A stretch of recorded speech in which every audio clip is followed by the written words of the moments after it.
Two particles हैं जिसमें 2m मास rest में है, m मास मूव कर रहा है v नॉट वेलोसिटी से। ऑब्जेक्टिव टाइप में ऑप्शंस दिए हुए थे, लेकिन मैं ऑप्शंस के अलावा एक क्वेश्चन केवल लिख रहा हूं।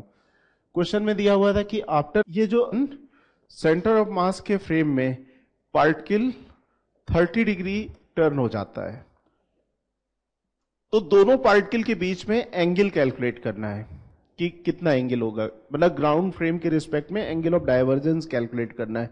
तो देखो स्टेप्स क्या होंगी। सबसे पहले आप स्ट्रेट लाइन ड्रॉ कर दीजिए, ठीक है। सबसे पहले आप स्ट्रेट लाइन ड्रॉ कर दीजिए और वेलोसिटी ऑफ cm को आप यहां पे बना दीजिए। ये वेलोसिटी ऑफ cm होगी और velocity of cm we can calculate. कितना आ जाएगा वेलोसिटी ऑफ cm?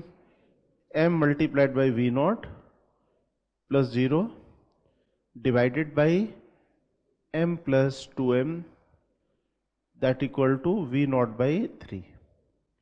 मतलब ये हमारे पास वेलोसिटी आएगी। और अब मैंने बताया कि ये पार्टिकल 1 और पार्टिकल 2 है, तो वेलोसिटी और relative velocities along the velocity of the centre of mass, हमेशा उस लाइन में ही वेलोसिटी बनाते हैं। तो velocity of 1 with respect to cm लिखना होगा, तो क्या लिखना पड़ेगा हम लोगों को? Velocity of 1 minus velocity of cm। Velocity of 1 कितना है हमारे पास? v नॉट, ठीक है। और velocity of centre of mass कितना है? v naught by 3। तो कितना आ जाएगा? दैट इज, ठीक है। इसी तरीके से velocity of 2 with respect to centre of mass कितना आ जाएगा? That is the velocity of 2 minus velocity of cm। तो यहां पे आप करोगे तो वेलोसिटी ऑफ 2 कितना है? 0, और ये कितना है? v naught by 3। तो ये कितना आ जाएगा? That is minus v naught by 3। Right, यहां तक क्लियर है? तो अब आपको क्या करना पड़ेगा स्टेप सेंटर ऑफ मास के फ्रेम से करने में? 1 को आपको ऐसे बना देना पड़ेगा और इसकी वेलोसिटी को लिख देना पड़ेगा कितना? 2/3 v नॉट। और इस वेलोसिटी को आपको यहां पे लिख देना पड़ेगा, ये अपोजिट डायरेक्शन में आई ना, तो इसको आपको लिखना पड़ेगा इस डायरेक्शन में माइनस v नॉट बाई 3। ठीक है, ये सेंटर ऑफ मास के फ्रेम में दोनों की वेलोसिटीज बना दी। कैसे बनानी होती है? Along the straight line. जिस डायरेक्शन में velocity of the centre of mass है उस डायरेक्शन में ही वेलोसिटी रिलेटिव बनानी होती है। ठीक है ना, यहां तक क्लियर है? इसके बाद फिर अब आपको क्या करना पड़ रहा है, जैसे मैंने स्टेप बतलाया हुआ था कि आप किसी भी आर्बिट्री लाइन को यहां पे कंसीडर कर लो। सपोज आपने ये कोई आर्बिट्री लाइन ऐसे कंसीडर की, ठीक है। ये आप यहां पे सपोज आपने लिख दिया 2, ठीक है, या मैंने सपोज यहां पे 1 लिख दिया तो यहां पे मुझे 2 लिखना पड़ेगा। कुछ भी लिख दीजिए कहीं पे भी, 1 और 2 सपोज ये लिखा मैंने। 1 की वेलोसिटी को अब मुझे इस डायरेक्शन में दिखलाना पड़ेगा। ये पास आ रहा था तो अब क्या करना पड़ेगा? दूर, क्योंकि रेस्टिट्यूशन इक्वेशन में क्या होता था? रेस्टिट्यूशन इक्वेशन जो लिखते थे वो कैसे लिखते थे? E equal to minus velocity of separation divided by velocity of approach. मतलब क्या हुआ? Velocity of separation is always opposite to the velocity of approach. इसको सिंप्लीफाइड वे में हम लोग v2 माइनस v1 लिख देते थे, लेकिन क्या होता था? Minus v1 minus v2। मतलब वेलोसिटी ऑफ सेपरेशन जो होगी वेलोसिटी ऑफ अप्रोच के जस्ट अपोजिट होती है। इसका मतलब क्या हुआ कि अगर आपने 1 को पहले अप्रोच बतलाया हुआ है तो अब आपको यहां पे क्या बनाना पड़ेगा? सेपरेशन। तो ये हमारे पास क्या आ जाएगा? 1 की वेलोसिटी, और यहां पे क्या हो जाएगा? इसको भी सेपरेशन करना पड़ेगा, ये 2 की वेलोसिटी। लेकिन मैंने जो बतलाया था कि सेंटर ऑफ मास के फ्रेम में अगर इलास्टिक कोलिजन है तो velocity of approach centre of मास के रिस्पेक्ट में और velocity of separation centre of मास के रिस्पेक्ट में रिमेन अनचेंज। तो ये वेलोसिटी 1 की पहले कितनी थी? 2/3 v नॉट, तो अभी भी कितनी हो जाएगी? 2/3 v नॉट। और यहां पे कितनी हो जाएगी? That is v naught by 3। ठीक है, और ये एंगल अगर आप थीटा लिख रहे हो तो ये एंगल आपको कितना लिखना पड़ेगा? पाई माइनस थीटा। मतलब ये समझ में आ गया? ये ज्योमेट्री हम लोगों को बनानी होती है सेंटर ऑफ मास फ्रेम में। This step is okay. ठीक है, इस वाले पार्ट को कई जगह हम लोगों ने डायरेक्ट यूज किया है। यहां तक समझ में आ गया? ठीक है, जैसे कि स्ट्रेट लाइन क्यों है मैंने इसको डायरेक्ट बतला दिया है। अब मैं क्या करता हूं, ये डायग्राम यहां पे बना लेता हूं जो मैंने बनाया था डायग्राम। ये मैंने रिलेटिव वेलोसिटी निकाली, स्टेप चेक कर लीजिए। ये रिलेटिव वेलोसिटी दोनों की आ गई, दोनों toward the centre of mass आ रहे थे, बीच में कहीं सेंटर ऑफ मास होगा। यहां तक भी क्लियर है जो मैंने किया हुआ था, ठीक है।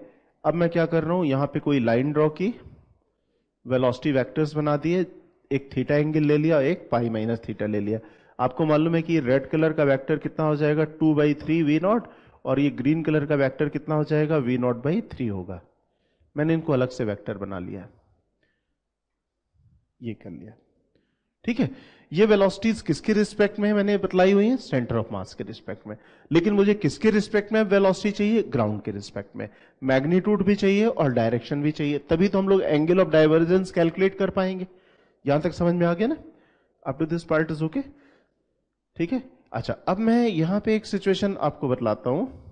आप अगर वेलोसिटी ऑफ 1 लिखोगे, वेलोसिटी ऑफ 1 लिखोगे, तो वो वेलोसिटी का मतलब क्या हो जाएगा, velocity of 1 with respect to the ground. उसको आप डिटेल कैसे लिखोगे, velocity of 1 with respect to centre of mass plus velocity of the centre of mass.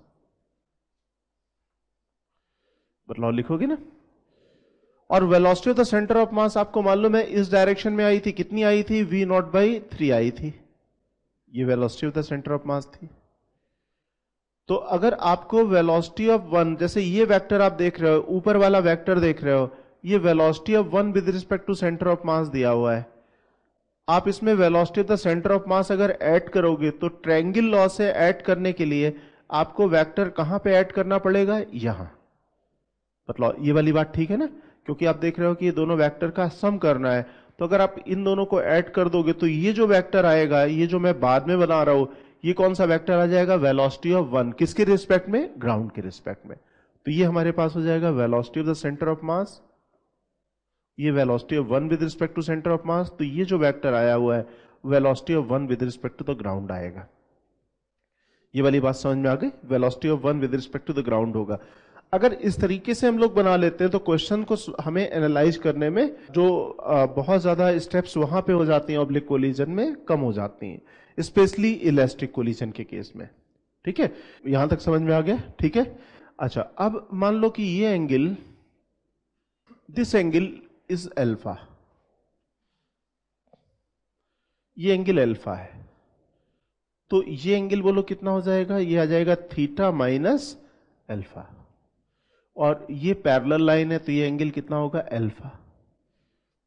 Okay, यहां तक क्लियर है ना, दिस विल बी अल्फा। अब जरा इस ट्रायंगल को एनालाइज करो, इस ट्रायंगल को एनालाइज करो जो मैंने अभी हाईलाइट किया हुआ है, इस ट्रायंगल को। ये देखो वेक्टर ट्रायंगल है जहां पे दो एंगल के बारे में रिलेशन और दो साइड्स के बारे में रिलेशन आपको मालूम है, दो रेड कलर की साइड और ब्लू कलर की साइड आपको मालूम है। आपको ये एंगल मालूम है थीटा, थीटा क्वेश्चन में कितना दिया हुआ था, 30 डिग्री, ठीक है। तो आप यहां पे क्या कर सकते हो, इस ट्रायंगल में साइन रूल यूज कर सकते हो। साइन रूल में क्या हो जाएगा, sine alpha divided by 2v0/3 equal to sine theta minus alpha divided by v0/3, क्योंकि vcm की मैग्नीट्यूड कितनी है, v0/3 हम लोगों ने कैलकुलेट किया हुआ है, दिस इक्वल टू v0/3, ठीक है। तो अब इस ट्रायंगल में हम लोग साइन रूल यूज कर लें तो लिखेंगे sign theta minus alpha divided by, theta minus alpha के सामने लिखेंगे v0/3, और यहां पे क्या लिखना पड़ेगा, sign alpha divided by 2v0/3। मतलब ये लिखोगे ना, ये वाली बात समझ में आ गई। अच्छा, जो मैंने ये ट्रायंगल नीचे बनाया हुआ है उसी तरह से जो ऊपर बनाया हुआ है, can you make the same triangle in downward, बना सकते हो। ये देखो velocity of 2 with respect to centre of mass है, तो velocity of 2 with respect to centre of mass plus velocity of the centre of mass करोगे तो velocity of 2 आएगी। तो आप इस ग्रीन कलर में टिप टू टेल मेथड करोगे तो नीचे जो एरो आएगा वो क्या रिप्रेजेंट करेगा, velocity of 2 with respect to ground, ठीक है। तो देखो जो मैंने यहां पे लिखा हुआ है मैं पूरे स्टेप्स फिर से बना देता हूं। ये मैंने वेक्टर बनाया है, ये ऊपर वाला ट्रायंगल है, ठीक है। ये v1 वेक्टर आ जाएगा। इसी तरीके से आप यहां पे इसको ऐड करोगे तो ये आपके पास वेलोसिटी ऑफ 2 आ जाएगा, राइट। यहां पे आपने एंगल अल्फा लिया था और ये एंगल आप ले लीजिए बीटा। यहां तक क्लियर है, up to this part is okay. ये ट्रायंगल बनाना समझ में आ गया, इसके बाद अब आप इस ट्रायंगल में आप साइन रूल यूज कर लो जो मैंने बतलाया था। ठीक है, साइन रूल में देखो ये आ गया। अब बतलाइए इसको, इस फंक्शन को एक्सपेंशन में लिख सकते हो, साइन थीटा माइनस एल्फा लिखा हुआ है तो sine theta multiplied by cos alpha, sine alpha multiplied by cos theta. लेकिन थीटा की वैल्यू कितनी दी गई है, π/6 या 30 डिग्री दी गई है, ऐसे लिख लेंगे। अब इसको देखो सिंप्लीफाई करें हम लोग, देखो अगर इसको सिंप्लीफाई करेंगे तो कितना आ जाएगा, जरा सिंप्लीफिकेशन अपनी कॉपी में पहले कर लीजिए, फिर मैं पूरा रिलेशन लिख देता हूं। तो ये वैल्यू आएगी 2 multiplication 1/2 cos alpha minus √3 divided by 2 multiplication sine alpha equal to sine alpha. अब देखो ये आपने 2 से 2 कैंसिल कर दिया, ठीक है। अब साइन अल्फा से डिवाइड कर लिया तो आ गया cot alpha plus √3 equal to 1। तो कॉट एल्फा इक्वल टू कितना आ जाएगा, 1 minus √3 cot alpha minus √3, right, ठीक है। तो यहां पे प्लस लिख दिया मैंने, ठीक है। तो इसलिए tan अल्फा की वैल्यू कितनी आ जाएगी, tan alpha equal to 1 divided by 1 plus √3। तो अल्फा की वैल्यू आपके पास आ गई, मतलब क्या हुआ, आपको एक एंगल तो मिल गया यहां पे अल्फा। अब बात बीटा की है कैलकुलेशन की, यहां तक समझ में आ गया, एक एंगल हमारे पास ये आ गया अल्फा, ठीक है, यहां तक क्लियर है। अब हमें एक दूसरा एंगल कैलकुलेट करना है, से बीटा। अब जरा नीचे वाले ट्रायंगल को देखो ध्यान से, ये ट्रायंगल, इस ट्रायंगल में ये एंगल बीटा है और ये लाइन कैसी है, पैरेलल, इसलिए ये एंगल भी कितना होगा, बीटा। मतलब ये एंगल भी कितना होगा, बीटा होगा ना, करेक्ट है। This angle will also be beta. और आपको ये मालूम है कि ग्रीन कलर की लाइन और ये ब्लैक कलर की लाइन दोनों इक्वल है, ग्रीन कलर की लाइन और ये वाली लाइन दोनों इक्वल है। तो इसका मतलब क्या हुआ कि इनके सामने के एंगल भी इक्वल होंगे। और ये एंगल जो मैं यहां पे दिखला रहा हूं, ये एंगल बोलो कितना हो जाएगा, ये एंगल यहां पे, ये एंगल हो जाएगा pi minus theta minus beta. तो आप यहां पे क्या लिख सकते हो, pi minus theta minus beta, that should be equal to beta. इसलिए बीटा की वैल्यू कितनी आ जाएगी, बीटा इक्वल टू आ जाएगा pi minus theta divided by 2। आपको थीटा की वैल्यू π/6 मालूम है, ठीक है, थीटा की वैल्यू आपको π/6 मालूम है। तो आपके पास ये एंगल कितना हो जाएगा, बीटा की वैल्यू 5π/12। अब बतलाइए दोनों वेक्टर v1 और v2 के बीच में एंगल कितना हो जाएगा, अल्फा प्लस बीटा, दोनों का सम कर देंगे तो we will get the net angle, right. यहां तक क्लियर है। एंगल ऑफ डाइवर्जेंस आ जाएगा, ये वैल्यू आएगी। आपको क्वेश्चन में पूछा हुआ था कि calculate the normal and tangential force of the vehicle in function of S, ठीक है। ये आपको टेंजेंशियल और normal force in function of S calculate करना है। और दूसरा पार्ट आपको यहां पे सॉल्व करना है distance S in term of T. Third part work done by the resultant force in first T second after beginning of the motion. ये आपको 3 पार्ट्स यहां पे कैलकुलेट करने हैं।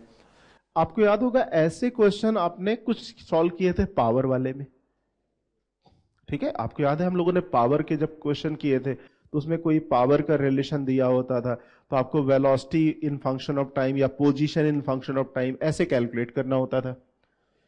ये वाले पार्ट में आपको ये रिलेशन ऐसा दिया हुआ है, ठीक है। आपको tangential and normal force calculate करना है। तो यू नो टेंजेंशियल एक्सलेशन क्या होता है, dv/dt होता है, और नॉर्मल एक्सलेशन क्या होता है, v² divided by r. Normal force v² divided by r होता है, नॉर्मल एक्सलेशन होता है। तो नॉर्मल फोर्स के लिए मास से मल्टीप्लाई कर दो, ठीक है। सेंट्रीपिटल फोर्स, सेंट्रीपिटल एक्सलेशन, या हमारे पास नॉर्मल एक्सलेशन की वैल्यू आ गई, और v की वैल्यू मैंने यहां पे रख दी। This is the normal force,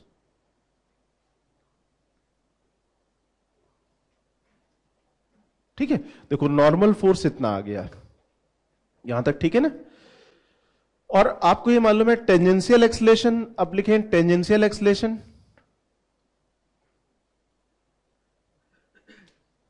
tangential acceleration AT लिखेंगे और AT कितना हो जाएगा dB बाई dt, है ना, dB बाई dt। और dB बाई dt में अब आप इसे v का रिलेशन दिया हुआ है ना, आपको देखो v का रिलेशन क्वेश्चन में दिया हुआ था, ये दिया हुआ था v इक्वल टू कितना दिया हुआ था, k रूट एस दिया हुआ था, ठीक है। और आपको अगर dV बाई dt करना है तो आपको इसके लिए क्या करना पड़ेगा, देखो v का फंक्शन तो s के साथ है, तो लिखोगे d k रूट एस, और आप यहां लिख सकते हो ना ds multiplication ds by dt, बतलाइए, ठीक है ना, आप ऐसा लिख सकते हो ना। और ds बाई dt आपको मालूम है किसके बराबर होता है, v के बराबर है। फिर से तो इस स्टेप तक आप लिख लीजिए जरा, क्या रिलेशन आएगा, कितना आएगा रिलेशन, जरा इस वाले पार्ट का मुझे कैलकुलेशन बतलाइए कि what is the value of AT, कितना आ जाएगा, k स्क्वायर डिवाइडेड बाई 2। ये कैलकुलेशन अपने आप करिए, देखो ये आ गया,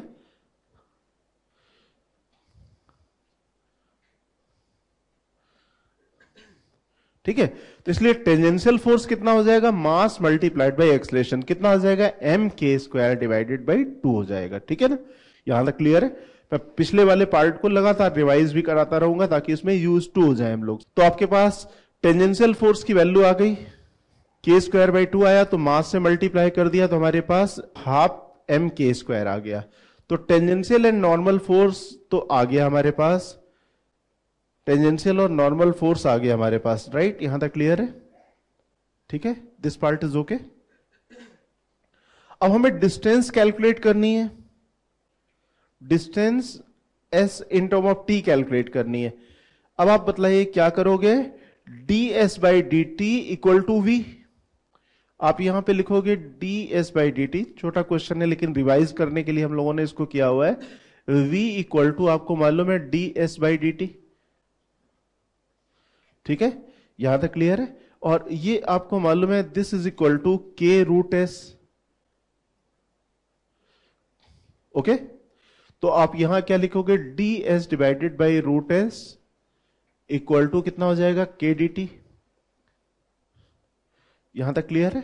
अब आपको क्या करना पड़ेगा, यहां पे इंटीग्रल करना पड़ेगा, k इज ए कांस्टेंट, तो 0 टू t यहां लिमिट हो जाएगी, और यहां पे लिमिट कितना लिख दें, 0 टू s, क्योंकि हमें s के साथ रिलेशन मालूम करना है। ये कैलकुलेशन जल्दी से कर लीजिए, मैंने जस्ट रिवाइज और प्रैक्टिस के लिए क्वेश्चन दिया हुआ था, कितना आ जाएगा बोलो, s इक्वल टू कितना आ रहा है final, k square t square और डिवाइडेड बाई 4, कंफर्म, जरा सभी लोग कैलकुलेट करो, कैलकुलेशन अच्छा करना है फास्ट, यहां तक ठीक है ना, दिस पार्ट इज ओके, ठीक है। एक एक पार्ट पहले चेक कर लीजिए और सभी लोग करना है आपको, देखो रिवाइज करा रहे हैं, कोई नए प्रॉब्लम नहीं है, ये आपको इसलिए रिवाइज करा रहे हैं कि आपके पास एक बार प्रैक्टिस अच्छी हो जाए इसकी, ठीक है ना, यहां तक क्लियर है। ये इंटीग्रल करना है, इंटीग्रल कैसे किया होगा, इस वाले पार्ट में आपने लिखा होगा ये s की पावर -1/2 ds 0 टू s, और ये आपके पास मालूम है kt होगा, और s की पावर इसका जो इंटीग्रल है, इसका इंटीग्रल है, ये इंटीग्रल आपको मालूम है कितना हो जाएगा, s की power -1/2 plus 1 divided by -1/2 plus 1, ठीक है। तो ये हमारे पास फाइनली आ गया। अब थर्ड पार्ट में वर्डन पूछा हुआ है, थर्ड पार्ट में आपसे वर्डन पूछा हुआ है, ये तो हम लोगों ने कैलकुलेट कर लिया, यहां तक आ गया हमारे पास, ठीक है, ये पार्ट हम लोग कर चुके हैं, फाइनल हमारे पास इतना रिलेशन तो पहुंच गया। इसके बाद last part, work done by the resultant force in time t after beginning of the motion, कैसे करेंगे हम लोग इस वाले पार्ट में, चेंज इन काइनेटिक एनर्जी से ना, आपको मालूम है कि work done by total force, यही फोर्स एक्ट कर रहा है, equal to change in kinetic energy. Change in kinetic energy initial कितनी थी, 0, फाइनल कितनी आ जाएगी, वेलोसिटी का रिलेशन मालूम है टाइम के साथ साथ, तो आप change in kinetic energy equal to the work done कर लोगे, ठीक है। इस स्टेप को भी पूरा कर लो फिर आगे चले, ठीक है, ये समझ में आ गया ना, change in kinetic energy equal to work, ठीक है, दिस इज ओके। दोनों का डिफरेंस कर देंगे, ये आ जाएगा। यहां तक समझ में आ गया? तो this was the question number first. अब क्वेश्चन नंबर सेकंड में चलें। यहां तक तो समझ में आ गया ना, कोई दिक्कत तो नहीं? एक पूरा रिवीजन कर लें एक एक स्टेप। ये मैकेनिक्स का कोर पार्ट होता है, इसको कभी भी भूलना नहीं होता, इसलिए बार बार रिपीटिशंस करने होते हैं, ठीक है? इसके बाद नेक्स्ट क्वेश्चन में चलता हूं। Problem number 2। प्रॉब्लम नंबर 2 देखो। प्रॉब्लम नंबर 2 में दिया हुआ है कि horizontal plane supports a plank with a bar of mass small m. Small m एक बार है जिसका मास है, क्वेश्चन में दिख रहा हो, डायग्राम में लिखा हुआ है, एक प्लैंक के ऊपर रखी हुई है बार। प्लैंक का मास गिवन नहीं है, हमें केवल बार का मास गिवन है। इसके बाद it is attached with the light elastic non deform cord of length L naught. देख रहे हो कि non deform cord of length L naught से ये अटैच है। इसका मतलब क्या हुआ है? इलास्टिक कॉर्ड की लेंथ एल नॉट है, तो इस कंडीशन में ये कॉर्ड क्या हो जाएगी? अनस्ट्रेच, कोई एनर्जी इसमें स्टोर नहीं होगी। इलास्टिक कॉर्ड को किसकी तरह से ट्रीट किया जाता है? Just like the spring. Elastic cord is treated just as a spring. तो ये हमारे पास इलास्टिक कॉर्ड यहां पे अटैच है, राइट? यहां तक समझ में आ गया? The coefficient of friction between bar and plank is equal to mu. इन दोनों के बीच में कोएफिशिएंट ऑफ फ्रिक्शन म्यू दिया हुआ, मतलब क्या हुआ? बार और प्लैंक के बीच में फ्रिक्शन है। Plank is slowly shifted to the right. Plank को स्लोली शिफ्ट कर रहे हैं, मतलब without changing the kinetic energy, मतलब हर स्टेप को इक्विलिब्रियम स्टेप की तरह से ट्रीट करना है। स्लोली शिफ्ट करने का मतलब क्या हुआ कि each and every step is the equilibrium step, बहुत स्लोली शिफ्ट करते हुए जा रहे हैं। Plank is shifted slowly until the bar start sliding over it. अब देखो होगा क्या, जब इसको शिफ्ट करेंगे तो जो इलास्टिक कॉर्ड है इस बार के साथ और इस प्लैंक के साथ साथ ये इंक्लाइन होना शुरू हो जाएगी, इसकी लेंथ इंक्रीज हो जाएगी, और ये स्प्रिंग की तरह से एक्ट करती है, तो इसमें इलास्टिक फोर्स लगेगा। किस तरफ लगेगा? ऊपर की तरफ लगेगा, टुवर्ड ओ लगेगा, और उसका वर्टिकल और हॉरिजॉन्टल कंपोनेंट दोनों होगा, ठीक है? वर्टिकल और हॉरिजॉन्टल कंपोनेंट दोनों होगा, राइट? यहां तक समझ में आ गया? Up to this part is okay. और इसको तब तक हमने किया जब तक ये स्टार्ट स्लाइडिंग, मतलब क्या हुआ कि जब तक वो रेस्ट में बनी रहे। इसके बाद जैसे ही स्लाइड करना शुरू की टेंडेंसी आ रही है तो हम लोग इसको रोक दे रहे हैं। It occur at the moment when cord deviate from the vertical at angle theta. ये ऐसा प्रोसेस तब तक किया जब तक ये थीटा डिग्री एंगल पे डेविएट होती रहती है। कैलकुलेट, अब फिर पूछा हुआ है find the work that has been performed by the moment by the friction force acting on the bar in the reference frame fix to the plane. Plane के रेफरेंस फ्रेम से हम लोग यहां पे बार पे जो फ्रिक्शन फोर्स का वर्डन है वो कैलकुलेट करना चाह रहे हैं, ठीक है? We need to calculate the work done by the friction force. तो सबसे पहले इस वाले पार्ट को मैं डिस्कस नहीं करता, पहले आप खुद सॉल्व करके देखो। पहले फ्री बॉडी डायग्राम बनाओ, फिर सोचो क्या क्या स्टेप होगा, ठीक है? पूरा पार्ट अपने आप सोचो। अच्छा क्वेश्चन है थॉट टाइप का। सबसे पहले उस सिचुएशन का फ्री बॉडी डायग्राम बनाइए जिस समय ये थीटा डिग्री पे शिफ्ट हो चुका है। आपको मालूम है इसमें स्ट्रेच आ जाएगा, spring force will be toward the point of suspension होगा, राइट? आप उसका डायग्राम बना लो ध्यान से। सबसे पहले फ्री बॉडी डायग्राम बनाइए और उसमें नॉर्मल रिएक्शन, फ्रिक्शन फोर्स, ये सभी डायरेक्शन प्रॉपर दिखलाइए, राइट? स्मॉल एम पे आपने फ्री बॉडी डायग्राम जब बनाया तो आप मुझे बतलाओ कि what is the direction of the friction force on small m, toward the left और toward the right? Toward the right. Limiting case है, फ्रिक्शन फोर्स को म्यू मल्टीप्लाइड बाई एन लिख लें, ठीक है? क्योंकि इलास्टिक कॉर्ड है, यहां पे टेंशन डेवलप हो जाएगा, ठीक है? ये स्टेप मैं डिस्कस कर चुका हूं, आप चेक कर सकते हो कि टेंशन डेवलप हो जाएगा। इस टेंशन के दो कंपोनेंट होंगे, एक वर्टिकल और एक हॉरिजॉन्टल। हॉरिजॉन्टल इसको स्लाइड कराने की टेंडेंसी और वर्टिकल इसको लिफ्ट करने की टेंडेंसी, नॉर्मल रिएक्शन कम करने की टेंडेंसी करेगा, ठीक है? इस समय इंक्लिनेशन थीटा हो गया है, ठीक है? This cord is theta. Friction की वैल्यू उस समय लिमिटिंग हो गई। अब इसका फ्री बॉडी डायग्राम चेक कर ले, मतलब ठीक है ना? This is okay. mg will act in the downward direction, tension toward हो और normal reaction and friction force. Okay, यहां तक कोई दिक्कत तो नहीं इस वाले पार्ट को सोचने में। अब हम लोग इस टेंशन के कंपोनेंट्स कर दें। टेंशन के अगर हम लोग कंपोनेंट्स कर दें तो देखो कौन कौन से कंपोनेंट्स आएंगे, जरा चेक करें। एक कंपोनेंट ये आएगा टी साइन थीटा, ये T cos theta, this is T sine theta और this is T cos theta. Okay, और इस केस में हमें stretch of the spring calculate करना होगा, और अगर stretch of the spring calculate करना होगा तो हम लोग यहीं पे ज्योमेट्री ड्रॉ कर लेते हैं। देखो ये ओरिजिनल लेंथ है, ट्रायंगल बना लेते हैं। ये हमारे पास हो गया राइट एंगल ट्रायंगल। ओके, ये राइट एंगल ट्रायंगल, ये आपके पास है एल नॉट, और ये वैल्यू कितनी हो जाएगी जो मैं यहां पे लिख रहा हूं, L naught divided by cos theta, तो सेक थीटा लिख सकते हैं ना। तो बतलाइए डेल्टा एल की वैल्यू कितनी हो जाएगी, increase in the length of the cord कितनी हो जाएगी, डेल्टा एल इक्वल टू कितना लिख सकते हैं, L naught sec theta -1 minus L naught. L naught आप कॉमन ले लो तो आ जाएगा सेक थीटा -1। बतलाइए, ठीक है ना। अब इसमें आपको मालूम है कि ये जो टेंशन जो मैंने यहां पे लिखा हुआ है, ये टेंशन जो इलास्टिक कॉर्ड का टेंशन है, ये स्प्रिंग जैसा सॉल्व होगा। ये कितना हो जाएगा, K multiplied by delta L. मतलब ये जो टेंशन होगा K multiplied by delta L आएगा। यहां तक समझ में आ गया ना। This will be K multiplied by delta L. This is okay, ठीक है। अच्छा, अब आप यहां पे फिर आप क्या करोगे, आपको फ्रिक्शन फोर्स से रिलेशन चाहिए। आपको मालूम है कि जिस समय टेंशन की value T sine theta equal to mu multiplied by N होगा, उस समय स्लाइडिंग स्टार्ट हो जाएगी, है ना। Sliding will start at that moment T sine theta equal to mu multiplied by N. तो देखो इतने पॉइंट्स हमारे लिए जरूरी हैं।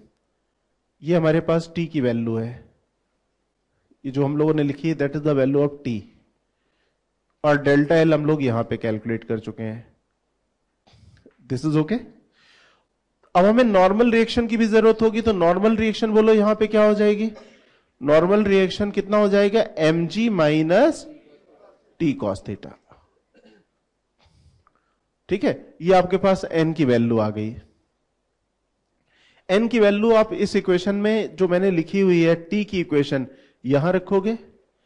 t की वैल्यू भी आपको मालूम है, यहां पे मालूम है t की वैल्यू, डेल्टा एल भी मालूम है, और ऐसा रखने के बाद अब आपको k की वैल्यू मिल जाएगी। राइट, यहां तक क्लियर है। Can you find out the value of k? k हम लोगों को गिवन नहीं था ना, ठीक है, चेक कर लीजिए। और k की वैल्यू क्या आ रही है अपनी कॉपी में लिखिए पहले, k हमें दिया नहीं हुआ था। राइट, यहां तक समझ में आ गई। जब तक हमें k नहीं मालूम होगा तब तक हम लोग कैलकुलेट नहीं कर पाएंगे वर्डन। This is okay. तो k अपनी कॉपी में सॉल्व कर लिया, अपनी कॉपी में सभी लोग सॉल्व कर लीजिए। What is the value of k? मैं यहाँ पे फाइनल जो भी वैल्यू आ रही है उसको लिख देता हूं। पहले आप अपनी कॉपी में बतलाइए कि what is the value of k।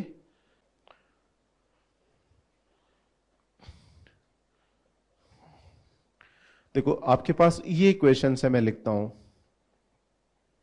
पहली इक्वेशन है delta L equal to L naught sec theta -1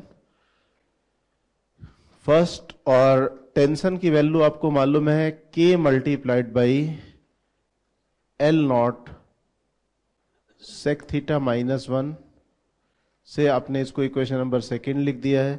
और आप ये भी लिख सकते हो n इक्वल टू, मैंने बतलाया था पिछले फ्री बॉडी डायग्राम से, mg minus T cos theta, that is the third equation. और म्यू n इक्वल टू लिख दोगे टी साइन थीटा। ओके, और आप ये वैल्यू रखने के बाद k की वैल्यू मैं यहां पे फाइनल लिखता हूं, चेक करिए कितनी आ रही है, mu m g divided by what, L naught और ब्रैकेट में सेक थीटा -1 और मल्टीप्लीकेशन में sine theta plus mu cos theta.